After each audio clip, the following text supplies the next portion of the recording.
আসসালামু আলাইকুম। তো আমরা পার্টস অফ স্পিচ শেষ করছি। পার্টস অফ স্পিচের যত উদাহরণ আছে ওইগুলো আমরা দেখছি। তো আশা করি আমাদের পার্টস অফ স্পিচ শেষ। তো আজকে আমরা সাবজেক্ট, ভার্ব, এগ্রিমেন্ট এগুলো শিখব, যে কোন সাবজেক্ট থাকলে কি ভার্ব বসাইতে হয়, সাবজেক্ট কী রূপ থাকলে ভার্ব কী রূপ হবে, এরকম একটা চুক্তি বোঝাচ্ছে। ঠিক আছে, এগ্রিমেন্ট মানে চুক্তি।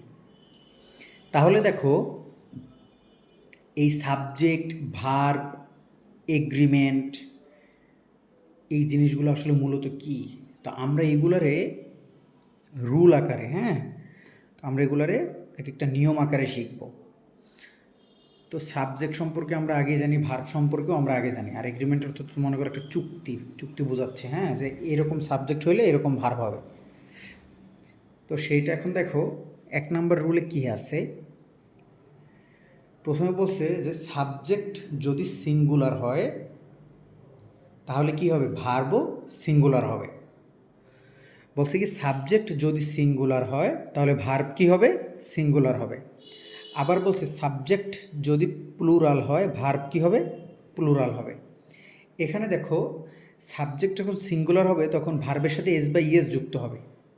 সেটা ভার্বকে সিঙ্গুলার রূপে কাজ করবে সাবজেক্ট যখন সিঙ্গুলার হবে।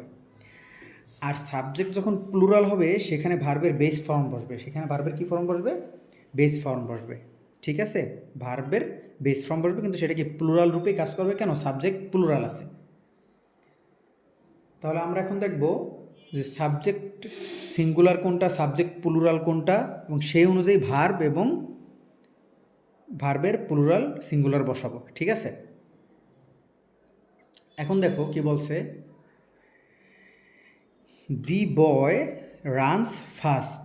কি বলছে, দি বয় রানস ফাস্ট। এখানে দি বয় দ্বারা কি বলছে, বালকটির কথা বলছে, বালকটির কথা বলছে। এখানে সাবজেক্ট কোনটা আগে, ভার্ব কোনটা, সেটা আমরা দেখি। দেখো, এটা হলো কি সাবজেক্ট, ঠিক আছে, আর ভার্ব কোনটা, এইটা। বালকটি দ্রুত দৌড়ায়, বালকটি দ্রুত দৌড়ায়। এখন এই যে সাবজেক্ট, এই সাবজেক্টটা কি আছে, সিঙ্গুলার রূপে আছে। সাবজেক্টটা কি আছে, সিঙ্গুলার রূপে আছে। তো সাবজেক্টটা যদি সিঙ্গুলার রূপে থাকে তাহলে আমরা কি জানি, ভার্বটাও কী হবে, সিঙ্গুলার হবে। ভার্বটাও কী হবে, সিঙ্গুলার হবে। তাহলে এই ভার্বটাও কি singular.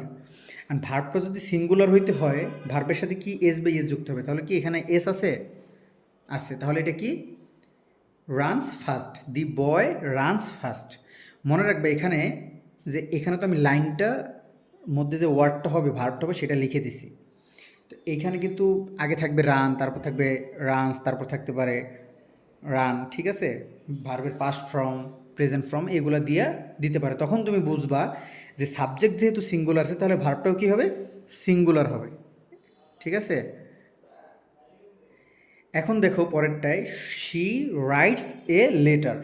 She writes a letter, সে চিঠি লেখে। এইটা কি সাবজেক্ট, কি সিঙ্গুলার, কারণ শি একজন বোঝাচ্ছে, সিঙ্গুলার। ঠিক আছে, তাহলে এই সাবজেক্টটা কি সিঙ্গুলার। তো আমরা জানি সাবজেক্ট সিঙ্গুলার হলে ভার্ব কী হবে, সিঙ্গুলার হবে। ভার্ব কি আছে, রাইট, লেখা। আর এই ভার্বের সাথে কি যুক্ত করতে হবে, এস বা ইয়ে যুক্ত করতে হবে। তাহলে এস যুক্ত করছি, তাহলে কি হয়, ভার্ব কি হয়, সিঙ্গুলার হয়ে গেছে। তাহলে ভার্ব যদি সিঙ্গুলার হয় তাহলে কি আমাদের এই লাইনটা কি সঠিক, যে সাবজেক্ট সিঙ্গুলার আছে সেটা দেখে দেখে আমরা ভার্ব কি সিঙ্গুলার বসাইতে পারছি। তারপর দেখো, এখানে হবে দি না, এখানে হবে দে। They play football. ঠিক আছে, দে তারা। এই তারা বোঝাচ্ছে মানে কি, সাবজেক্টটা কি হয়ে গেছে, প্লুরাল হয়ে গেছে। এই সাবজেক্টটা কি হয়ে গেছে, প্লুরাল হয়ে গেছে। আর আমরা জানি কি, সাবজেক্ট যদি প্লুরাল হয় তখন ভার্ব কী হবে, প্লুরাল হবে। আর ভার্ব প্লুরাল হলে ভার্বের সেটা কি ফর্মে বসবে, বেস ফর্ম। তাহলে প্লে হলো কি একটা ভার্ব, প্লেটা কি ভার্ব, সেটা আমরা জানি। এই ভার্বের এটা কি বেস ফর্ম। ঠিক আছে, তো প্লে প্লে প্লেড। ঠিক আছে, প্লে প্লেড প্লেড। তো এইখানে ভার্বের বেস ফর্ম বসবে। কি কিসের জন্য বসছে, সাবজেক্টটা কি আছে, প্লুরাল ফর্মে আসে। সাবজেক্ট যদি প্লুরাল ফর্মে থাকে তাহলে ভার্ব কী হবে, প্লুরাল। তারপর দেখো কি বলছে, the children in the field are playing together. দেখো the children in the field are playing together.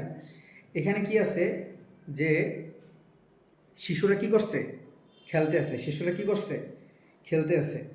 হ্যাঁ, তো এই জন্য বলছে the children in the field are playing. এটা কি আছে, এটা সুন্দর করে আমরা বুঝতে পারছি যে the children are the children in the field are playing together. তাহলে এখানে আমরা দেখতে পারতেছি কি এটা কি, সাবজেক্টটা কি প্লুরাল। সাবজেক্টটা যদি প্লুরাল হয়, আমরা জানি কি সাবজেক্ট যদি প্লুরাল হয় তাহলে ভার্ব কী হবে, প্লুরাল। এই যে ভার্ব কি আছে, আর প্লেইং, এটাও কি আছে, প্লুরাল আছে। ঠিক আছে, তাহলে আমরা কি বুঝলাম যে সাবজেক্ট যদি প্লুরাল হয় ভার্ব প্লুরাল হবে, সেটার কি একটা বেস ফর্ম বসবে। আর সাবজেক্ট যদি সিঙ্গুলার হয় তাহলে ভার্বও কি সিঙ্গুলার হয়ে যাবে। এইখানে আছে কি, এইখানে আছে রুল নম্বর 2-এ দেখো noun plus and plus noun থাকলে, কোনো বাক্যে যদি নাউন প্লাস অ্যান্ড তারপর সেই অ্যান্ডের পর আবার যদি নাউন থাকে তাহলে সাবজেক্টটা কি হবে, প্লুরাল হবে। সাবজেক্টে কি প্লুরাল থাকবে। তো সেই সাবজেক্টটা প্লুরাল হলে আমরা ভার্ব কি জানি, প্লুরাল হয়ে যাবে। ঠিক আছে, noun plus and plus noun হবে, এবং সেটা যদি সাবজেক্ট হিসাবে প্লুরাল থাকে তাহলে ভার্বটা কি প্লুরাল হয়ে যাবে। ঠিক একইভাবে pronoun plus and plus pronoun থাকলে সাবজেক্ট যদি প্লুরাল থাকে ভার্ব কী হবে, প্লুরাল হবে। তো দেখো উদাহরণ দেখো, বলছে কি আসাদ অ্যান্ড আকাশ। এখানে কয়জনের কথা বলছে, 2 জনের কথা বলছে। কি বলছে, আসাদ অ্যান্ড আকাশ। এখন এখানে এটাও একটা নাউন, এটাও একটা নাউন। ঠিক আছে, তাহলে আমরা পাইলাম কি নাউন, নাউন অ্যান্ড নাউন। ঠিক আছে, নাউন প্লাস এই অ্যান্ড প্লাস এই নাউন যদি থাকে, সাবজেক্ট যদি প্লুরাল হয় তাহলে সাবজেক্ট এটা কি প্লুরাল না, সাবজেক্ট কি এটা প্লুরাল না। সাবজেক্ট যদি প্লুরাল হয় তাহলে কি হবে, ভার্ব কি প্লুরাল হবে। এখন ইজ আর আর, এটার মধ্যে প্লুরাল ভার্বকে আমরা জানি এ আর। তাহলে লাইনটা কি হবে, সঠিক হবে কি, কোনটা বসবে, কোনটা আর বসবে। তাহলে কি হবে, Asad and Akash are friend. Asad এবং আকাশ হয় বন্ধু। তারপর দেখো he and I dash playing cricket. কি বলছে, he and I dash playing cricket. তাহলে কি হবে, এটাও কি একটা নাউন, অ্যান্ড আছে নাউনের সাথে প্লাস অ্যান্ড, তারপর যদি আবার নাউন হয়, সরি এটা তো নাউন, এটা কি প্রোনাউন। হিটা কি প্রোনাউন, আইটা কি প্রোনাউন। ঠিক আছে, প্রোনাউন।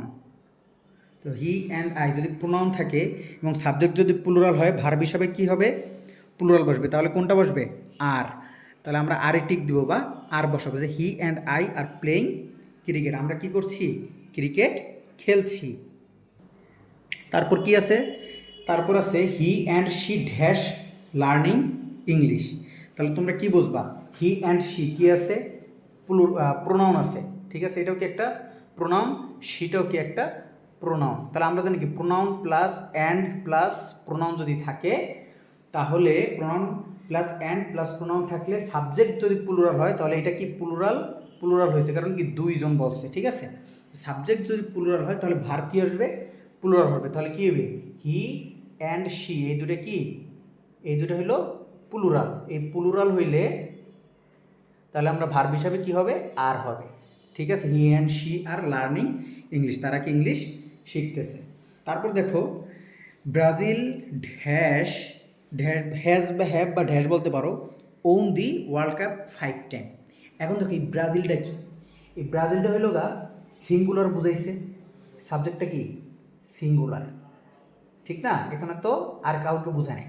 তাহলে যখন সিঙ্গুলার বুঝাবে তাহলে আমরা কি জানি যে সাবজেক্ট যদি সিঙ্গুলার হয় তাহলে ভার্ব কী হবে, সিঙ্গুলার হবে। তাহলে এখানে কি হবে, হ্যাজ, প্রথম যে রুলটা পড়াইছি। তারপর দেখো দে ড্যাশ ওয়ার্কিং, এটা একেবারে সহজ। দে কি প্লুরাল, তাহলে সাবজেক্ট কি প্লুরাল। তাহলে দে সাবজেক্ট যদি প্লুরাল হয় তাহলে ভার্ব কি হবে, প্লুরাল হবে। তাহলে আরটা কি প্লুরাল, তাহলে দের পর কী হবে, আর বসবে। ইজ নট কারেক্ট, এই জায়গায় আবার হ্যাভটা কি নট কারেক্ট। ঠিক আছে।